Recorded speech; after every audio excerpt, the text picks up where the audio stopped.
Back-to-back YouTube videos. This one is gonna be what we're gonna call this sex game.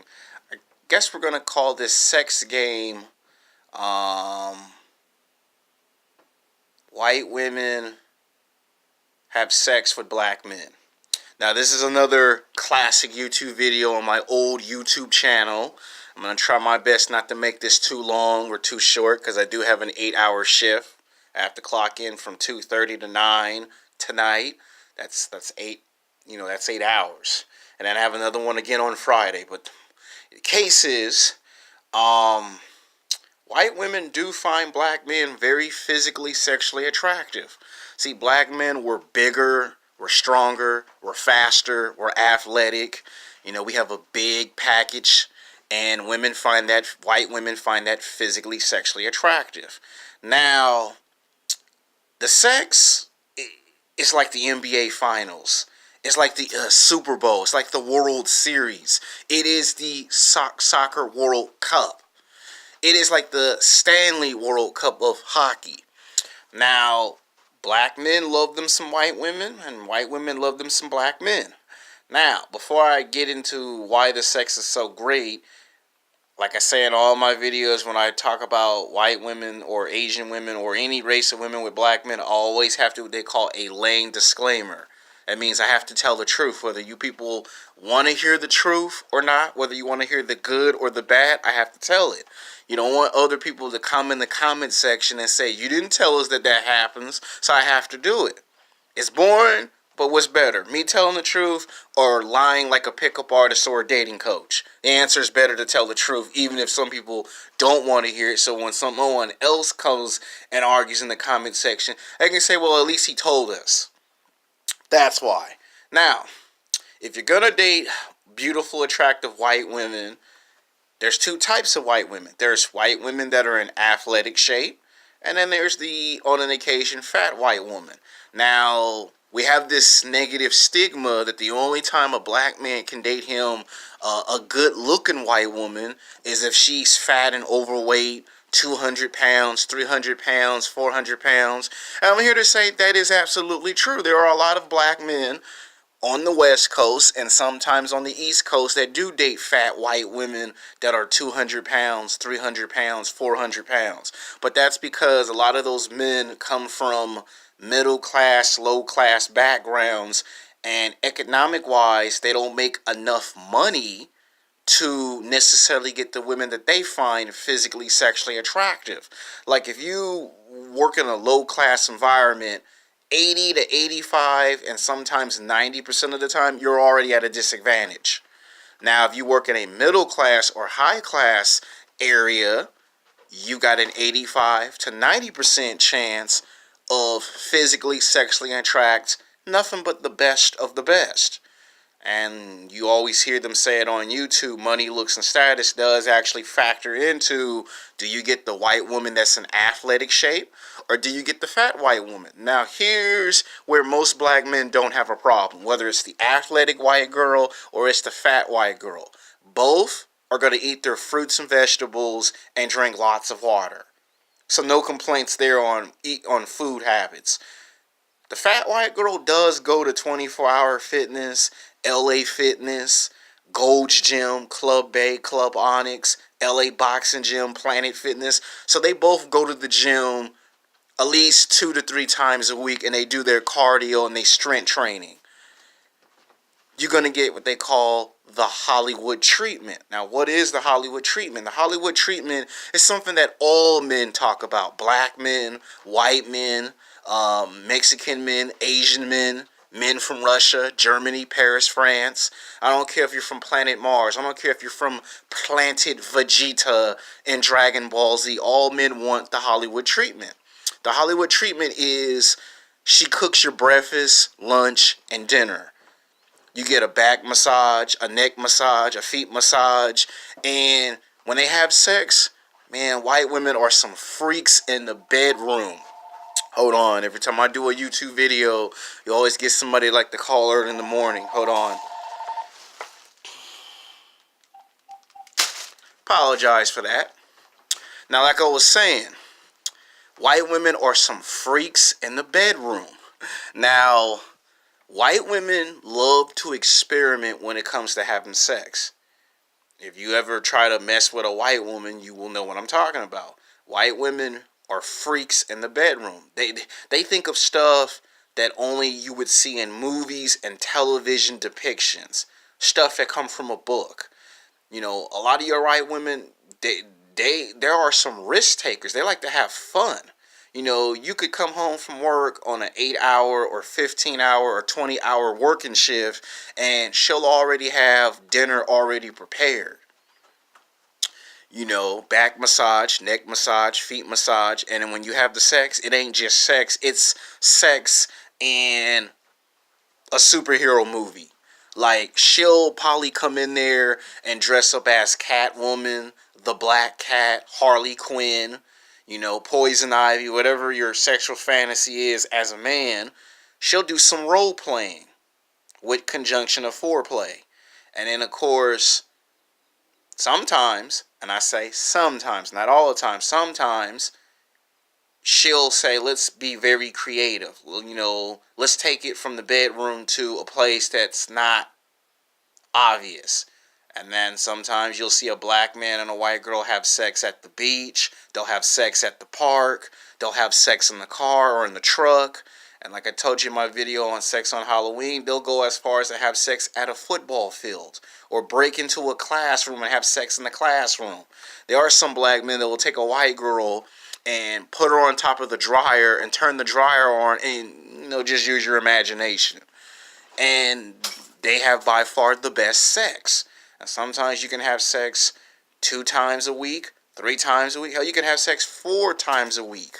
And these women are not going to complain once you drop the big load on them. They'll be completely satisfied. And they'll have this powerful glow in their face that, you know, that they got satisfied. Now, there are cases where you can still get in trouble because you got some people in this world that are still openly racist and biased. And usually whenever they see a black man date a white girl, you're going to get people yelling at you. There are situations where people walk up the street or down the street and people stick their head out the window and yell and scream at you because they see you in a high class or middle class residential area and they don't think you deserve to be in that area because they think all black men should be at the bottom. They think all black men should be at a low class area and stay there. And when they see someone at the high class or middle class level that they're not used to seeing, they're extremely intimidated and they're taken back by how in the hell you get to the same level I'm at when you don't deserve to be here. That's one way of looking at it. If you date a white girl from a high class, middle class family, you have to have your own house, an apartment, a car. You might have to have 2 jobs. You might have to have 3 jobs. Because what you're going to find out is when it's time for you to meet her parents and her grandparents in the social class, they're going to ask you a lot of tough questions. They're not going to be 2 or 3 easy questions and then it's over. It's going to be a series of questions that you're going to have to answer whether you want to or not. You know, the mom's going to ask at least 5 tough questions.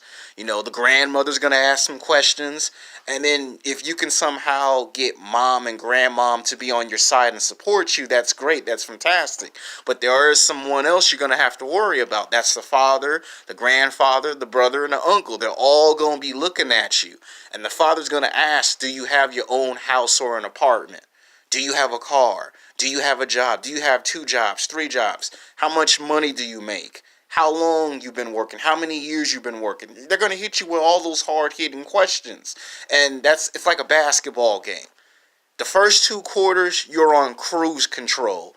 The 3rd quarter and the 4th quarter, the game gets very tight, starts to slow down, and the pressure starts to go up from there, and it starts to intensify.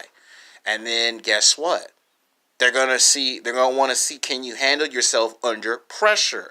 And you're going to have to demonstrate being a masculine man. So you have to be alpha. I don't care what stupid feminism and dumbass Me Too has to say. They can kiss my ass. You have to stay masculine, okay? When you're in the presence of the father and the grandfather and the brothers and the uncles, you have to be very strong and powerful with your masculine core, because that's how you get respect. You give respect, respect comes back to you in return. Now, about 60% of the time, they're okay because you got a house, an apartment, and a car, and a job, and you're in athletic shape, and you're not out in the streets gang banging and shooting up the neighborhood, so they're okay. It's when you don't have no house, no apartment, no car, and no job, and no money coming in, they're not okay with you dating their daughter or granddaughter. And sometimes you'll get other white guys jealous and envious because the white girl will say, well, you know, you A, B, C, and D, and then that white guy might feel some type of way, and then he gets an insecurity issue. So usually that's the case. Now, the next thing that is a negative stigma in some cases is they always say that if you can get not a black, but if you can get a white woman, it's only when she hits the wall. Yes, that is also true. A lot of times you'll see a black man date a white girl that's in her late 30s, mid 40s, or even 50s. And a lot of time that might be because when she tried to date the guy in high school and college, you know, the parents were either racist or openly biased. And for almost 20 to 25 years, she didn't know when was the right time to approach him again. And usually by that time, the man don't find the woman physically, sexually attractive, but because she was honest enough, he gave her a chance. Now, on my other channel, I made a video called Pass or No Pass, and I mentioned in the video, now, sometimes white women who do that can be called a coward. Not all white women are cowards. If they come from a family that's racist and biased, they have to do things in complete, total secrecy. Now, not to all black men, but to some black men, that's being a coward. Because if you don't like the person or you don't want to be with the person because of your family's rules, then I don't want to be with you. And then you have some black men that don't like you, but they do completely understand the atmosphere that they're in. But the sex is great. Oh, the sex is creative. If sometimes the white girl is open to suggestions when it comes to sex. You can say, I want to have sex with 2 women or 3 women, and they're down for it. They're cool with it. Or you say, I want to go and do BDMS, where, you know, you get the handcuffs and, you know, the gag and the blindfold. You know, use your imagination. You've seen 50 Shades of Grey. The white woman she likes to experiment. She's into experimenting. She likes to have fun. She's a risk taker. You know, you could do strip poker and the white girl will be down for it. She ain't gonna have no objections to it. You know, and some guys might say, I want to videotape it, and some white girls are okay with it, and some white women are not okay with it. So yes, to answer your question, do some black men get the fat white woman that's 200 pounds, 300 pounds, 400 pounds? The answer is yes. Do some black men get white women when they hit the wall? The answer is yes. But when you do see a black man date a woman that's an 8, a 9, or a 10, and she's in athletic shape, a lot of times you get a lot of jealousy and a lot of resentment, not just from that white guy, but even from your own race. Like, a lot of times you get black people in the black community that'll say, oh, that black man's with a white woman, and it'll blow it out of proportion, and they'll get a magnifying glass, and they'll magnify it 10 times like it's some worldwide phenomenon, when that's been going on for years and years and years and years, upon decade upon decade upon decade. So some people will accept it, and some people, unfortunately, will not accept it. But I'm just making the video because it's one of my old classic YouTube videos here on YouTube. It's the same thing if you try to date a German woman. I already made videos on my old channel. Some of these I'll bring back, and some of them I will not bring back, because I have some new content material that I want to save for my new channel. Until then, peace.